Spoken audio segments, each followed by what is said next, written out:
Hey, what's up, guys? I am up in my apartment right now editing today's podcast episode, and I think you're going to like it. Pastor Treg and I do kind of a recap of things that we've talked about up until this point in the book of James, and I must admit we get on a bit of a rabbit trail as we talk about how we balance getting the rest that we need while also capitalizing on the time that we have. We talked last episode about how life is short. It's a vapor. We're not promised tomorrow. And sometimes we could feel the need to cram in so much stuff in today that we ruin ourselves for tomorrow or down the road. So I hope that this episode is beneficial to you and that it is a blessing to you as well. Welcome to today's episode of Walking in Faith, a podcast to help you grow in your daily walk with God. Join Treg and David in this study of James as they take a closer look at the dangers of being double-minded. If you enjoyed today's study, please subscribe and share it with someone else. Hey guys, welcome back to Walking in Faith. We're so glad that you're joining us again here today. Dave and I have been debating whether we want to continue this twice a week or go to once a week. And I know if you're watching this, you probably, you don't care either way. But at the same time, if you do have a comment on that, we'd love to hear from you. And even a comment on this study, we'd like to hear from you. You know, the thing about YouTube or podcasting is we have no idea who's watching. We have no idea who our audience is. And, you know, we threw out the question a few weeks ago, what's changed on the set? Man, some of you are very observant. Well done.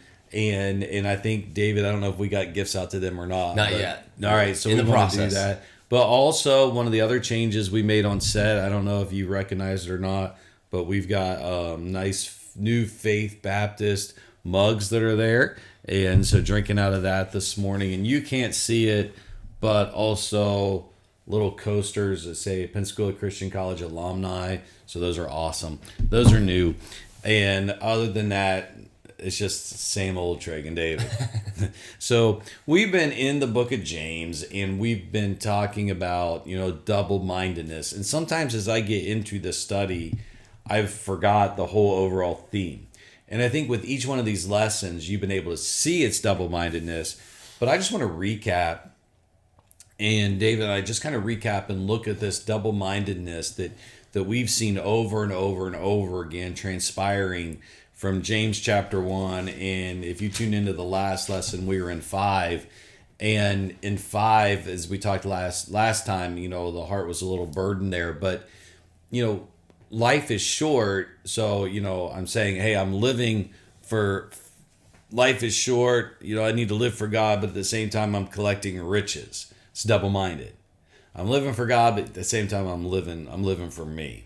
So that double-minded theme comes through. So David, as we look at the double-minded man, you know, James starts off here in chapter 1 and what's it, verse 8? The double-minded man is unstable in all his ways.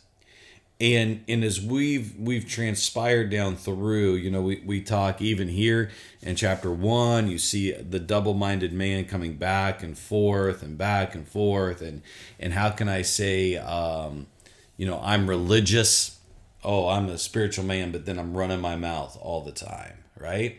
And how can I say that I'm spiritual when I'm sitting in church, but all I'm doing is hearing the word of God, but I'm not doing the word of God? You know, so these are double-minded areas. So as we've done this study, what are some things, David, that stood out to you? What are some things that James has taught you as we've gone on? I think as we've gone through this, something that has kind of really stood out to me is that, you know, we think that this is one of the first books in the New Testament that was written. And so, you know, when you read the Gospels, you know, it ends on this amazing note. And then we see that James, he doesn't dive in straight into super deep theology. He goes into some pretty basic, pretty practical things. Yeah. When you compare it to other portions of Scripture. I mean, if you read through the Bible in order, you go from Hebrews, a super deep book, into James, and it might feel very different. And I think at times we may not hold it with the same value. But James knew that, hey, these early Christians, these were the things that they needed most. Yeah. And it wasn't until they had mastered these things that they would then be able to go into the deeper theological topics. And the simple idea of how, no man can serve two masters, seeing that in so many different ways throughout this book has really changed the way I look at my own life, how I schedule my time, how I fill my schedule, and to really make sure it's like, okay, am I living for myself? Am I being double-minded? And I think that's something that I've had to be careful with, especially being here at a new ministry. It's to remember that I'm not serving for my ministry. This is for God's ministry. And to try and kind of balance that it's really kind of changed the way I look at it a little bit. Yeah. And, let me just catapult off of that for a second, David. I think this is good. And if there's any young men watching this in ministry, there's an air of pride to burn out. There's an air of pride to be working all the time. There's an air of pride that goes, this isn't for me. This is for Christ. And I've struggled with that big time. And honestly, it probably led to my heart attack. So there is space for you, okay, to it's okay to be, how do I want to say it? It's okay to work for yourself. Okay, we can't be, the Army commercial, be all that you can be, get an edge on life in the Army. All right, we can't be all that we need to be for God if I'm not taking care of me. And so I need to make sure that I'm taking time for me. I'm taking time to rest. I'm taking time to recoup. I'm taking time to, God created a Sabbath. And I'm afraid many times, especially in ministry, that there is no Sabbath. Because you're as Christians, Saturday as a pastor, we're studying. We're studying through the week. We talk about a day off, and some guys are good at that. Some guys like me are horrible at that. And then we're Saturday night. We're getting things ready. We're making sure PowerPoints are good. We're coming in, making sure the church is set up. Sunday, it's a full day, and you look at my heart rate on Sundays when I preach, and it's always elevated because it's like a workout. And then you're pouring yourself into people on Sunday, and then you get up Monday morning, and we're doing it all over again. And before you know it, man, we're just squeezed out. And we've got no juice left in the tank, and we're just beat. And so it's important for us. God created a Sabbath for a reason, and it was rest. And so, Paul says, I've been spent for you, and I've worked for you. But we've got to remember that even the life that Paul lived is different than the life that we live. We don't disconnect. And we can be 24 hours a day, 7 days a week, nonstop. And yesterday, just during lunch, when I was done, I had 15 text messages from after one lunch. And that's fine. I don't mind that. But we've just got to be careful, and learn to unplug and take some time for ourselves. Yeah. So how do you think, because you said a phrase that I find interesting, that I agree with, but I think we can see the world use the same phrase and twist it. But you said you need to take time for yourself. Yeah. So how do we find that balance? So as a Christian, does that mean, well, hey, 6 days a week, I should be pretty busy. And then on one day, on Sunday or whatever day, that's when I'm going to turn my phone off, put the focus on your phone or whatever. Right. Like, so how do we balance that? It's a lot of it depends, I think, David, on the person. All right, so there's some guys that they're very good at doing nothing, okay? And that's okay. I'm kind of envious of those guys. It's people saying, hey, we rest. And then in the evenings, now that basketball is over, I don't do well with that. I just don't. What do people do when they just sit around all evening? I can't do it. And hats off to those who can. But that's just not how I'm geared. That's not how I'm wired. But there also is time where, hey, I can look at my schedule and know that, look, I went all day Sunday. I've gone all day Monday. I've gone all day Tuesday. I've been up here since early this morning on Wednesday. By the time Thursday comes, I'm feeling it. Okay, so that's when I've got to listen to your body, okay, and realize that it doesn't matter what's going on. Man, Thursday night, I've just got to unplug. I've got to rest, and I got to chill. Or, even practicing a Sabbath, I think, is an awesome idea. So let's say Friday night, when you get home from work, Friday night at 5, even if you're a pastor, you can do this. From Friday night at 5 to Saturday night at 5, or keep it biblical, make it 6 to 6. Just everything's off. And you have a 24-hour Sabbath with you and your family where you're not checking your phone, you're not doing anything. You're just on a Sabbath. And I think even that could be make a huge impact. And you're taking a 24-hour rest period. And so I think that we need to incorporate rest. I think as a pastor on Sunday afternoons, it's not unbiblical to take a nap if you need a nap. I think sometimes though we've put ourselves in constraint because who's got time to nap when I've got to spend all Sunday afternoon studying for Sunday night? Mm-hmm. Okay, so if that's the case, and then my tank is empty and I'm trying to minister on an empty tank on Sunday night, I need to look at my weekly schedule and make sure that I'm getting Sunday night done on Tuesday. So when I get up on Sunday night, it's already ready to go. Does that make sense? Yeah, it does. And so we just have to listen to our own bodies. We have to see our attitude. I mean, there's been times where I've told the secretary, look, I'm going home because I'm just tired of people. And I'm going to say something that I shouldn't say. It hasn't been that way in a long time, but early on it was that way. Like, man, I can't be here because I'm going to really make somebody mad. And so I had to early on listen to my body, listen to what's going on, listen to my family to see if they're stressed, and just let rest. So even Saturday morning, I was up and I was, just on my time with God, and the boys were supposed to have open gym from 8 to 10. Well, I didn't get them up because I thought, as I was praying and just thinking Saturday morning, I'm like, they just need rest. And man, they didn't wake up till 11. Oh, that's good. That's good. I know that this is an idea that I can kind of struggle with because I think in the culture, especially in America, it's kind of a rite of passage to be super busy. Mm-hmm. And we touched last episode about how life is a vapor. Yeah. And so sometimes I can fall into the mindset, well, if life is short and if today really matters, we don't know about tomorrow, well, then I need to make today count as much as I can, which I think is a good way to live, but that could very quickly turn into way more than what God intended for it to be.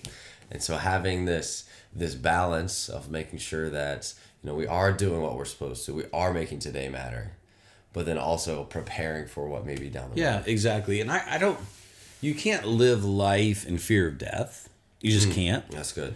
But also to remember, we totally exaggerate what we can accomplish in a week, and we completely underestimate what we can accomplish in 5 years.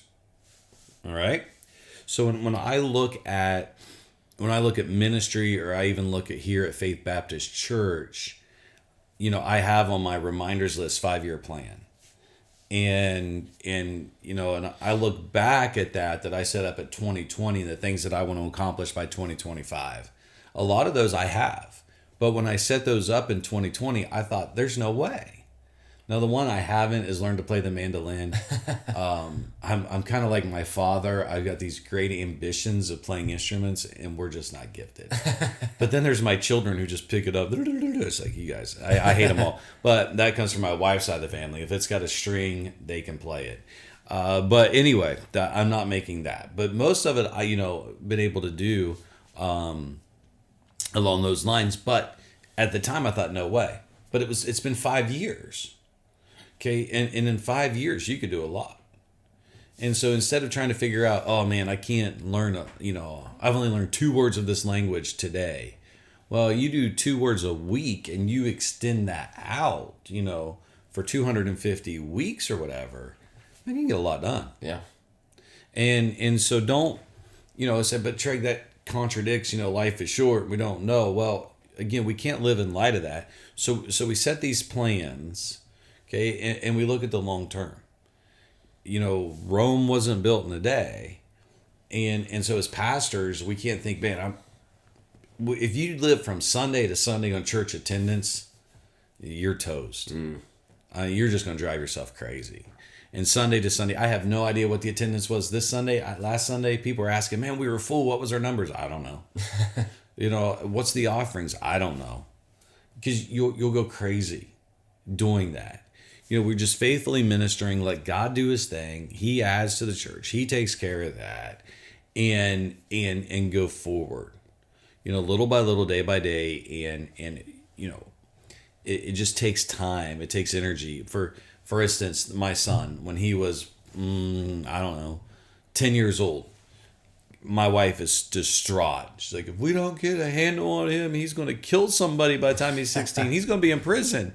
Well, he just turned 16, last week. He's not in prison, and he wanted a study Bible for his birthday. That's a far cry from going to prison when he was 10. Time.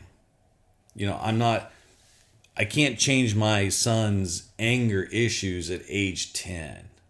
Okay? Now, I can drive them from him in certain ways, but I can't change it. But I wasn't distraught because I know in 5 more years, with working with him, with working with his heart, with him maturing, with him growing, it's going to be okay. But that's a long-term effect.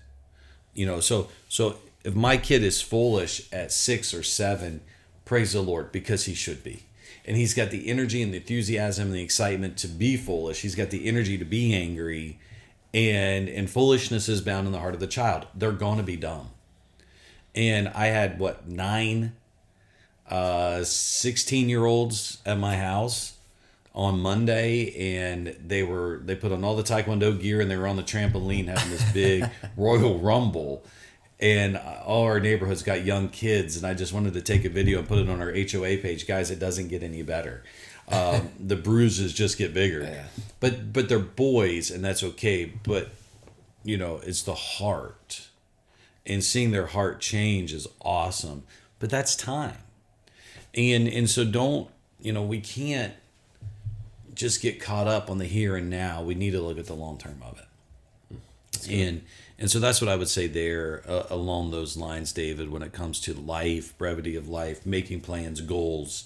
And I believe in all those things. But, it's just, you just got to give self time and realize that, hey, over the long haul, this can happen.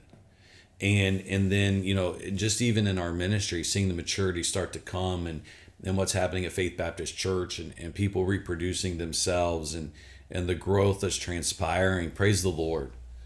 But it's not what we set out to do. We just set out to preach the word, and this is what's happened over a period of time. And so that would be my answer to that. Okay, that's good. So with double-mindedness, again, we look at that in talk, and I think the struggle is, and we'll talk about this in the next video, is the wisdom of the world versus the wisdom of God. And, the wisdom of the world is earthly, it's sensual, it's devilish. And that wisdom is not from above, which is first pure, gentle, peaceable. But we live in this world. And so this world it's a get society. We want to look, we want the muscles, we want to be fit. And we want to expect to lose all this weight in a week. And man, if you're doing 1 pound or 2 pounds a week, that's awesome. But we don't want that. We want to go lift weights and then go look in the mirror and see gains. And we want to read our Bible. This morning I actually have my devotions and I want blessings today. But it's not that way. It's just over and it's over. It's repetition. It's serving the Lord. It's living for Christ. It's doing what God's called us to do, and over a process of time, and we see the benefits of that. And giving ourselves to God in that way. So maybe we didn't do the overview I wanted to, but I think this was good. Anything else you're thinking of along those lines, David? No, I think those are great thoughts, and it's just really good reminders for myself and everyone watching that we really need to kind of reevaluate what we're doing, where we're spending our time, and make sure that we're being balanced, that we're being single-minded towards the mission that God would have for us. Right. And so, if you're watching, whether a college kid or a young adult, and you're thinking about life, and man, I want to do this, or I want to be on top of the ladder right now. You're not going to get there. It's one rung at a time. And it's not living to please people. It's not living to please myself. It's not living to accomplish this or that. It's just living for Christ, doing what he wants us to do. And man, the compound interest on that is absolutely awesome. Yeah. As you look back on your life, and so much we forget, but impacts that we can make and things that we can accomplish for him. So thank you for joining us in Walking in Faith. I hope this has been an encouragement and a blessing to you. I hope you enjoyed as much as we enjoy doing this, even though it's still dark out and early in the morning. And it's still wearing, you got your short sleeve on, but it's still kind of sweatshirt weather that we hate. But thank you for joining us. And again, as we say, to help us out, if you want to like this, if you want to subscribe to this channel, if you want to hit the notification bell down on the bottom, that would be tremendous to us. And the reason being is it just allows YouTube to see that, hey, people are interested in this and it's going forward.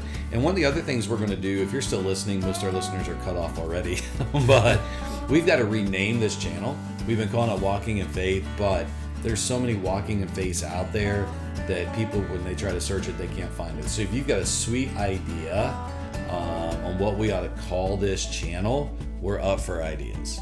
And actually, we talked about even like $100 gift card to somebody that comes up with the idea that we go with. Now, you've got competition because they're going to tell all of our teenagers as well, and they do live for the moment. $100 is a lot of money in the moment. So, if you got an idea of what you want to call this, I don't know.